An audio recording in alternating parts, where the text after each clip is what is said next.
I have my retail, I have my traditional long-term office, I have my short-term office, meaning 2 to 3 years, and I have my suites operation. And this is how I've diversified my product. And I think we'll see a lot of that. We're certainly looking at those options in our portfolio, and in some cases have already put them into service. Hey everyone, thanks for listening to another episode of Buildings 2.0. Today I'm speaking with Michael Cohen, President of Colliers Tri-State Region, a global leader in real estate services and investment management. Michael, thanks for chatting with me today. Thanks very much for having me. So I think that New York is one of the few truly international crossroads here in the United States. It's got not only a melting pot of a population, but also embodies some European flavor, some Middle Eastern flavor, some truly American flavor, and all of these different nationalities and aspects and the business interest, the population can be seen on the streets every day. We are a real melting pot. I agree. I mean, growing up, I'm curious, you in the city, was there an individual that stands out to you, whether family, friend, colleague, that had an outsized impact on your career? So over time, one's career takes turns and unforeseen directions based on interactions with people. And while it's easy to say, that, of course, my father, who was running the family business when I got into it, was an outsized influence, that's sort of the easy button, right? There are people that have an effect on your career that you don't anticipate. One of the relationships that I treasured when I was a young professional was my friendship with Seymour Durst. And his family is a household name in this town. But Seymour was a sweet older gentleman who enjoyed mentoring young people. And I'm sure that there are lots of people out there that felt that they had the same kind of personal connection and affection for Seymour Durst, that there was nothing particularly unique about my relationship, but he made me feel unique and special. And he had some very important perspectives on the city, having grown up as a developer, and some of them were very forward thinking. In fact, he was a advocate of the rezoning of the underused industrial areas in along 6th Avenue and throughout Midtown South, some of which was eventually rezoned, and some of it is only now about to be rezoned. And he championed that. He was way ahead of his time, and it's sad to me that he didn't get to live to see his vision realized. Fast forward to today, you've been consistently ranked one of the top brokers, not just in New York, but in the country. What does a typical day look like for you? What does a typical day look like for a top broker? I mean, I imagine the answer is it depends on the day, but if I'm a young broker, what does your day look like? I'm wondering what keeps you busy. So days are hectic and unpredictable. And I am both a broker that handles other people's affairs and have, what I call my third-party clients. And I am myself my own client. Of course, you always save yourself for last. You try to take care of everybody else first. But it's a juggling act, and it's like triage. So as the day progresses, you try to deal with the curveballs as they come in. You try to make sure that all your client matters are being dealt with either personally or delegated out to somebody with the right skill set. You have to be meticulously organized in order to make sure that the information that you're taking control of and are meant to convey is not falling through the cracks, that every button gets pushed. And also you have to think carefully through the strategy, because back to mentors, we used to hire a corporate communications consultant.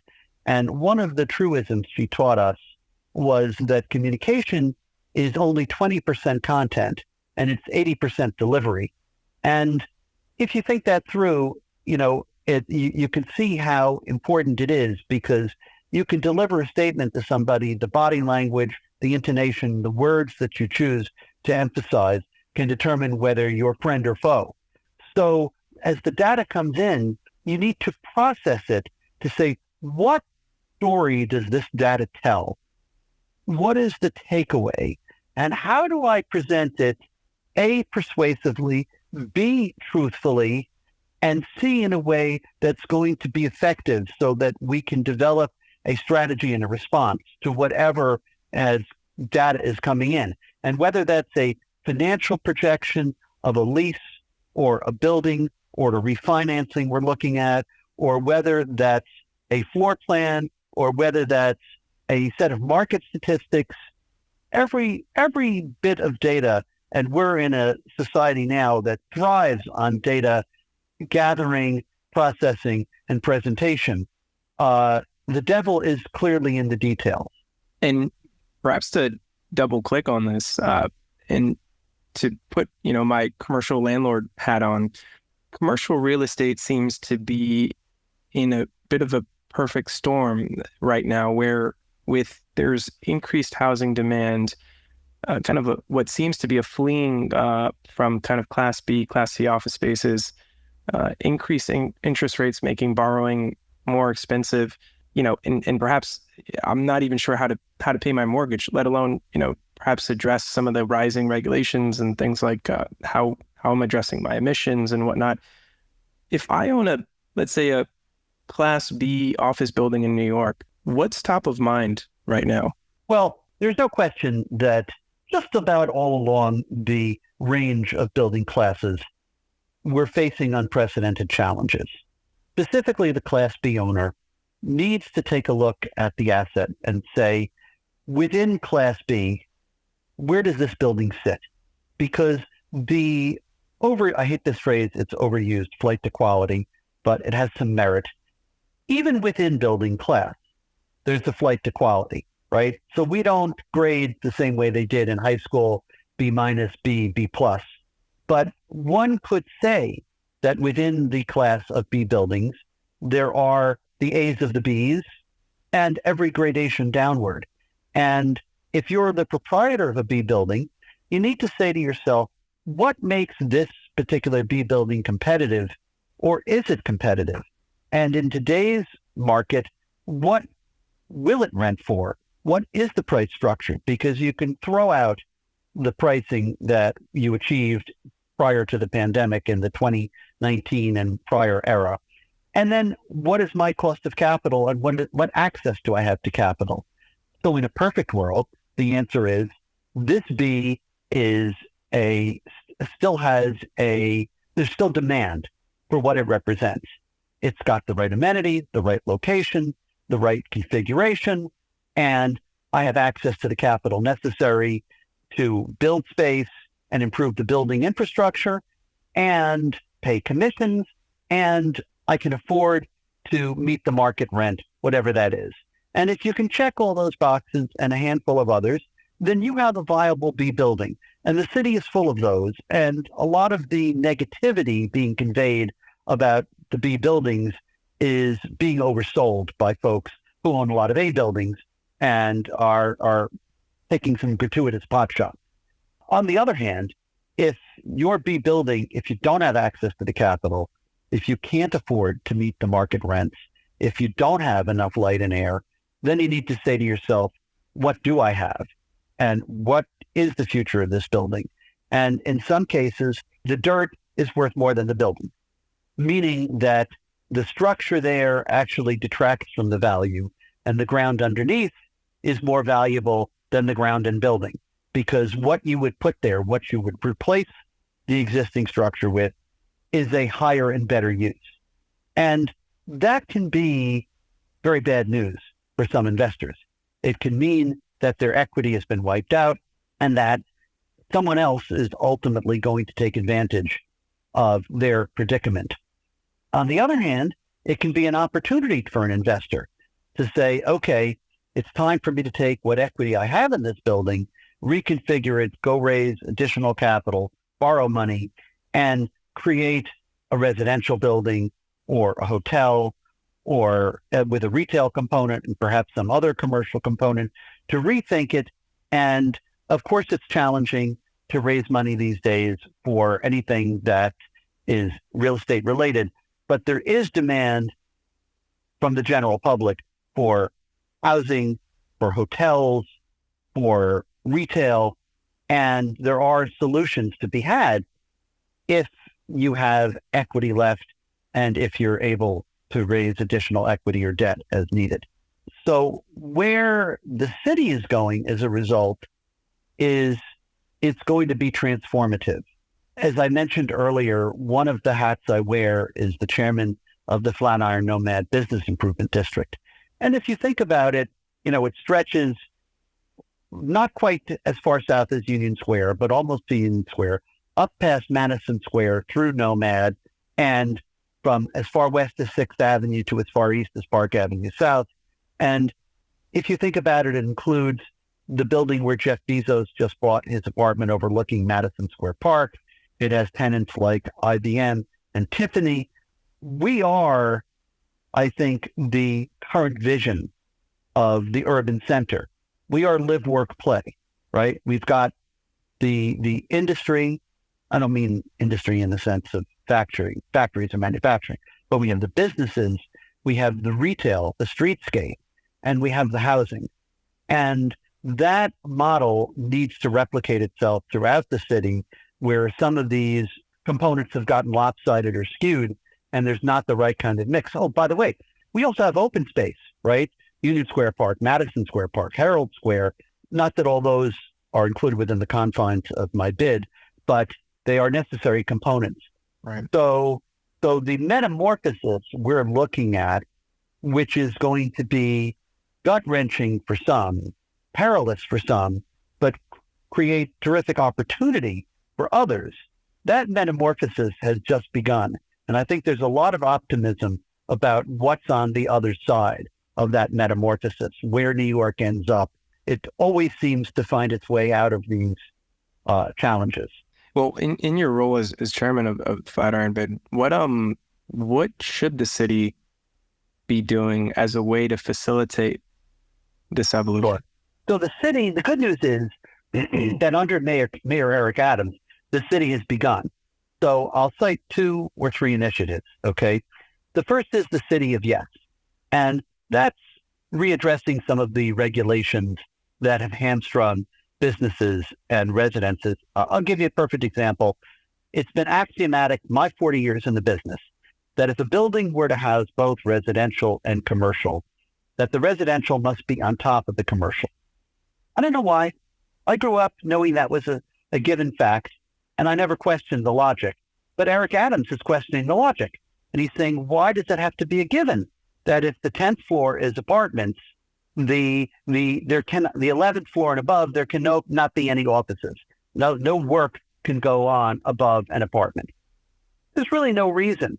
So as the city metamorphoses, giving investors the ability to intermingle work and home, which is the way we all work now, right? We're all intermingling our work with our home, makes all the sense in the world. It's a regulation that if there were ever a good reason for it, which I can't think of, that reason has come and gone.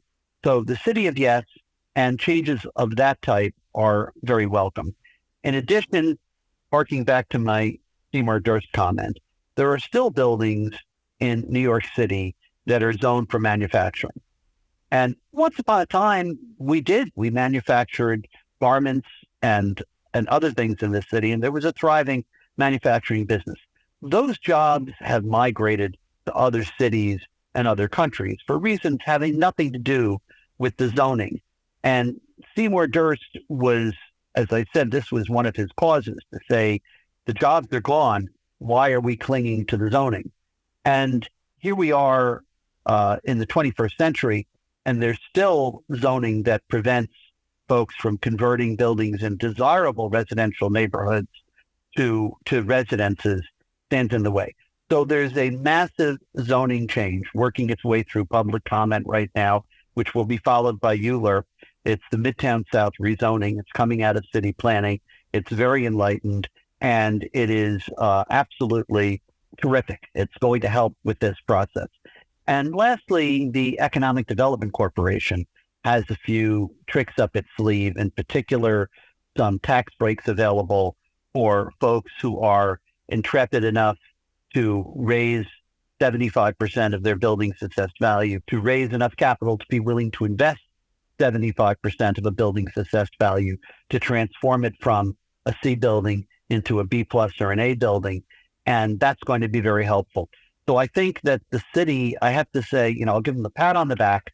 I think the city has a number of initiatives underway that are going to be helpful in bringing about this transformation. Help me understand some of the calculus for a commercial landlord that says, I want to be able to think creatively and reposition, this asset, but timing is not our friend. It seems like the construction costs are just getting higher and higher and higher. How can a landlord think creatively about, I want to do the right things. My building may or may not qualify to kind of go from office, to housing, or at least not cost effectively. It seems like construction costs are kind of getting higher than ever. Are there creative ways to think about the uses? So we do talk about office and housing. Are there emerging uses that perhaps either are kind of coming back or reviving, or things that we haven't done yet? You mentioned a kind of an exciting one is to at least reconsidering why commercial can't be above residential. Are there other emerging trends you've noticed? Well, I think the unsung hero of this process is really the retail, because if you think about 10 years ago, the myth in circulation was that the internet was going to kill all the retail, right? We're going to shop from our house. Clearly, that hasn't happened. But what has happened is retail has taken on a different role, right? It's a place where you may go to try things before ordering them online. It's a place where you may go to pick up or return what you ordered online. Or it's a place where you go to maybe to have an experience that you can't have online. And I don't mean buy a burger and fries. I mean a golf simulator or darts or entertainment of some sort. So I think that the bottom of all these buildings lends itself to rethinking the use and how it can be not only a generator of rental profit, but also an amenity for whatever goes on upstairs. And so we're all looking at our properties and saying that the ground floor, the gateway, has to have some kind of a symbiotic relationship with the ultimate use upstairs. And so far as the upstairs, there are still three main food groups: office, residential, and hospitality. There are some esoteric food groups like laboratory, but that requires a whole different kind of infrastructure and a lot of scale. So we're not seeing that get mixed in with the other food groups. So I wish I could tell you that we've come up with a brand new, here and there's an observatory. There are some interesting things, but mainly you're dealing with the three main uses when you consider. But I think the biggest challenge facing the owner of a building who's saying, okay, it's time to rethink how this building is used and what purpose it's used for, is their debt and their capital, right? So if you had a fully occupied office building and you put a mortgage of more than 50% of that building's value on it back prior to the pandemic, 2019 or earlier, you may very well not have any equity left in your property. There's kind of no escaping from that reality. That makes it very tough to go through a transition. And a lot of people will fall into that category. On the other hand, if, as we do with our investments, you use a very judicious amount of leverage and you also keep capital available to yourself. So we thought we were storing capital to put in new office tenants, but that capital can just as easily be used to provide equity for repositioning to some other use. And that's what we're finding. So you had to have been thinking about the rainy day, and you had to have been very cautious about how much leverage you put on your property. Those of us who've been around long enough remember the days back in the 80s when a 6% mortgage sounded like a bargain. And we're back to those days now. Hopefully it'll get under 6 again during my lifetime, but there's no guarantee. But we've lived through this before, and we did business. And if your business model was predicated on borrowing at 3 or 4%, maybe tough. Yeah. Maybe tough to find your way out of this one. Yeah. Are there creative financing trends that you've noticed? If I'm thinking from a traditional way of financing an asset, I'm thinking, that the bank wants to see, stabilized rents, et cetera. And then in these last few years, at this point, I'd assume several decades, you're seeing emergence in, flexible office space trends, kind of the subleasing of space. If I consider, let's say, a 20-story tower, I'm going to likely want 20 stories of stabilized rents. But the reality is that perhaps the market is asking for, different things. And the challenge is banks are kind of it seem to be reinforcing these kind of traditional just models where the market seems to be pushing folks in terms of flexible terms.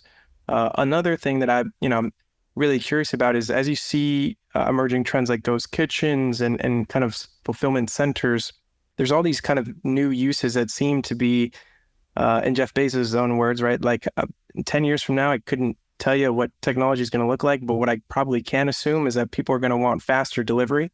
And so this kind of speaks to this like natural urge of us wanting faster, delivery, whether that's 15-minute delivery. And so if I'm a landlord, I'm thinking, well, how can I take advantage of these trends of flexible office space, of faster delivery, which means maybe more centralized fulfillment uses within buildings?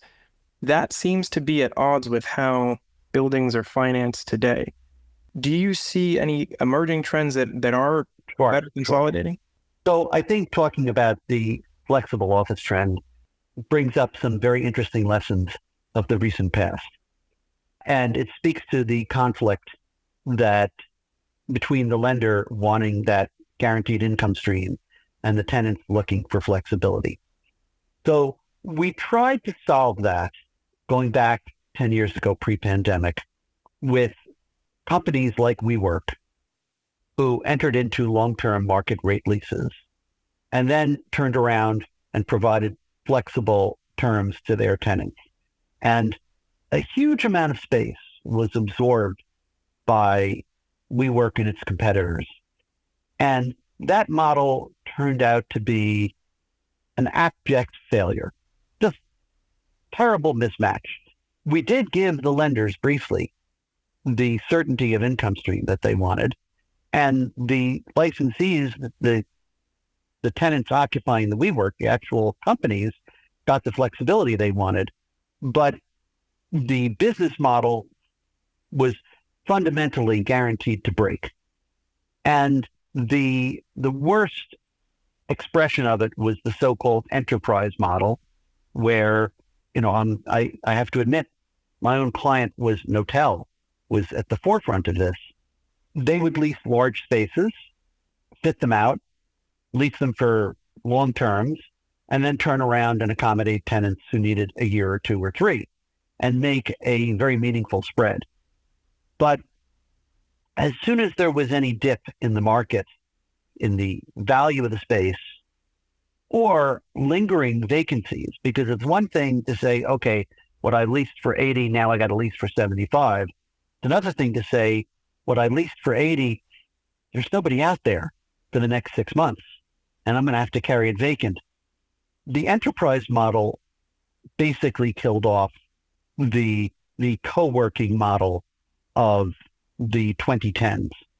It's now being recycled, and what continues to work and thrive is the model that caters to smaller businesses, 3, 4 people, 1 or 2 people.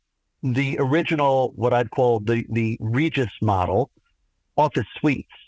That model continues to thrive, although I think that it now caters to a broader inventory of sizes. It's not just, the lawyer and his admin. But what has changed so materially is how the risk of the marketplace is shared. So the folks who are providing the convenes, the industrious, the IWGs, WeWork, if it survives its current bankruptcy, they're all entering into agreements with landlords that now share the market risk. And this is actually better for the landlord in the long run, too, because it's fool's gold to think that you're going to get a market rent from a WeWork, whether the market is good or bad. So going into things with eyes wide open, knowing that there's a partnership, that there'll be good days and bad, it's like owning a hotel where your ADR gets adjusted from day to day and week to week. At least you know what you're getting into. And now the providers of office suites and temporary officing, 6-month, year, 2-year solutions, and the landlords, their interests have been aligned. And the new model that has emerged will I think will survive and do very nicely. It'll have good years and bad, just like every other business. Most importantly, enlightened landlords can now look at that 20-story building you described a few minutes ago and say, okay, I've got 20 stories. I'm going to target so much for long-term 5 or 10-year or longer deals. And that's how I'm going to support my mortgage and my debt service when I go out to refinance or finance. But I'm also going to allocate a certain amount of that space for shorter term. I'll pre-build it in a generic manner so that if a tenant stays there for 2 or 3 years, the next guy in doesn't rip it out and start all over again. And maybe I'll bring in a provider, an office suite provider, who'll take 1 or 2 of those 20 stories, and he and I will go into business together, riding the cycles both up and down. And there I may be taking a little bit more risk, but in the good times, I'll get more of a reward. And so now I have, in addition to my retail in the base, now I have 4 product types in my building. I have my retail, I have my traditional long-term office, I have my short-term office, meaning 2 to 3 years, and I have my suites operation. And this is how I've diversified my product. And I think we'll see a lot of that. We're certainly looking at those options in our portfolio, and in some cases have already put them into service. You know, you touched on some of these evolving trends. I'm curious, you've been in the industry now for over 4 decades. I'm often just as curious on what, from your experience, has not changed. You know, of course, we could talk technology, and that's probably my next question. But you know, from the time you started to today, what hasn't changed? I love that question. So there have been numerous attempts to disintermediate the role of the broker or the middleman. And the idea was that technology could provide that service at a fraction of the cost. You know, you're a tenant, you want space. Finding it should be a challenge that can be met using technology and data gathering. And the overpriced chauffeur of the real estate broker, his role should be able to be diminished or eliminated. And no less luminaries have taken up this challenge than Goldman Sachs, who tried in the 90s to develop a technology. We didn't use the phrase AI back then, but that's what it would have been. And of course, now we have AI looming, and we're wondering what will happen to service jobs and who will be disintermediated. But I think that there is a human component to our business, which, because the pricing is dynamic and the variables at work are both mathematical and interpersonal, right? Meaning one person's taste and priorities are very different from another. Do I need views? Do I need to be near the E-train? Or do I just want the lowest price? All these variables that could theoretically be captured in an algorithm. I don't foresee the day when the human component of this business, the negotiating techniques, the decision-making, the presentation will ever be able to be replaced by AI. And people have tried and failed. So we're still out there. I don't believe that we're overpriced chauffeurs. I believe that those of us who do our job well add tremendous value and insight into the process. And we're also multidisciplinary because the expertise that we have to draw into a helping somebody find space or helping someone dispose of space involves a certain amount of psychology, certain amount of marketing, certain amount of technical understanding of the bricks and mortar, the air conditioning, the electricity, the way they're provided, the options, the impact on cost, some construction, and also the understanding of the market dynamics as they relate to supply and demand, and the psychology of the marketplace. So I certainly don't expect to live to see myself disintermediated. And I think that is the most persistent. The tools we use have evolved. Technology has saturated our business and changed the speed at which we can transact and our productivity and the way decisions are made, but it ain't never going to replace us. Yeah, I love that. I think by definition, when you consider the product being, tangible, brick, mortar, dirt, as compared to, say finance or something else that you can kind of work in the abstract, I fully agree with you. I mean, if it's not the simple ability to open a door or to see the condition of a floor that you couldn't otherwise tell through imagery, this is what I love about the built environment is just that it's pretty unsexy. I mean, you got to roll up your sleeves and sometimes you just got to be there.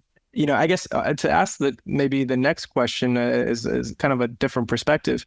I think it was Picasso that said, you talk to art critics and they'll talk about meaning, purpose, and whatnot. And you talk to artists themselves and they'll talk to each other about where could you find the cheapest paint. So I ask you as a practitioner, what are the technologies that you think have drastically changed your day-to-day? I mean, is there any tools that you'd advise the brokers like, hey, this has actually been a pretty big game changer? So I think during my career, I was there before Excel, which is hard to imagine.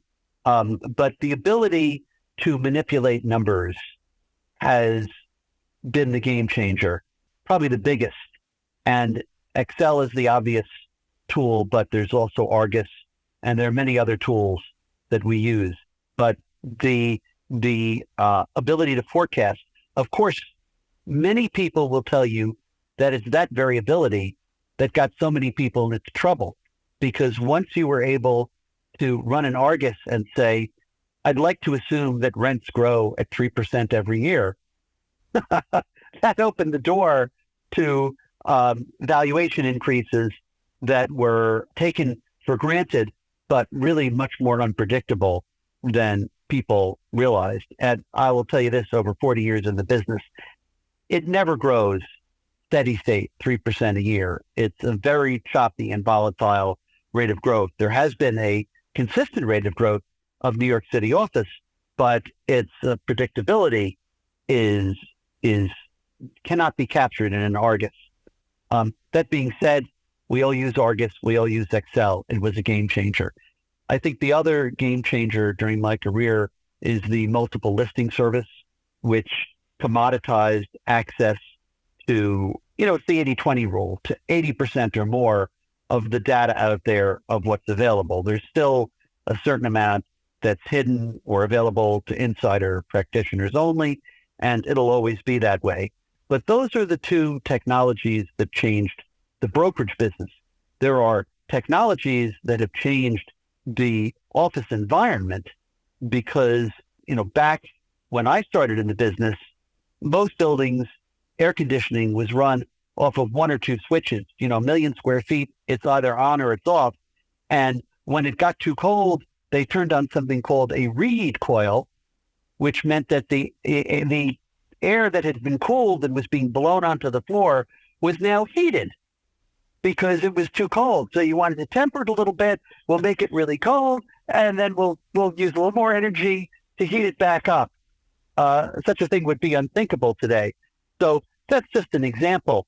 The tremendous efficiency that we have gained in really providing an environment. Look, humans are animals, right? So when we go home or when we walk into the office, what we want is to control that air, that space around us, to give ourselves the creature comforts that make us most comfortable, the things that we don't necessarily get when we walk out onto the street and we're subject to the rain and the cold and the weather. We won't tolerate that in our office. And the technology that has figured out how to deliver that external homeostasis that we crave within the office place has come a very long way during my 40 years in business. On that subject, the elephant in the room is the environment itself. As we grapple with the evolving, supply and demand and economics of buildings themselves, just to keep the lights on, technology evolving, 40% of our emissions are coming from the brick and mortar HVAC systems of within our buildings. And on an individual basis, it seems kind of too great a challenge for any single building to address. Yeah. How do, from your experience, how do we align some of the values that we share and just making sure that we've got, we share a healthier environment and hold that intention with just some of the immediate concerns of, I don't even know if I'm going to be able to reposition or pay the mortgage. And unfortunately, these two things are happening at once. Well, all I can tell you is there's a big experiment going on in New York right now. Local 197 has finally kicked in. There are going to be fines and penalties weighed against buildings and businesses whose emissions exceed to be determined national averages. And we'll find out the answer to that question. I'm not sure I know it yet. And along the way, we're also going to be asking the question, whose fault is it? Because if I'm a building owner and I rent space to a tenant that runs a 24/7 trading operation and their carbon footprint is oversized because of that, is that my fault? Should I not have permitted them into my building? Or should I be able to allocate the fine and the consequences to that tenant and say, hey, you're welcome in my building. You're welcome to run your 24/7 trading operation, but you're going to have to be responsible for the consequences. So all this is being played out in real time in New York City right now, and perhaps we can be a model for other cities in the country. My guess is there will be successes and also unforeseen consequences, and we'll have to revisit and tinker with the methodology over time, but hopefully we'll figure it out. We'll get it right. Michael, I thoroughly enjoyed this conversation. I think your perspectives on the brick and mortar and what keeps us, at least you and I, up at night is it's just a refreshing perspective in terms of sobering reminders to what hasn't changed and what's quickly evolving and how we can hold those two things in tension. For folks listening, how can they follow you in a meaningful way? LinkedIn or websites or what? Sure. Oh yeah. I love LinkedIn. I repost a lot of stuff. I post a lot of our research, and I'm a big fan of LinkedIn. So go ahead and have a look. Michael Cohen. By the way, as you may know, there's more than one Michael Cohen out there. And so my middle initial is T, and I'm with Colliers, as the logo says. So that's the right Michael Cohen. Really fun conversation, Michael. Thanks so much. Thank you. I can't wait to do a part 2. Okay, thanks so much.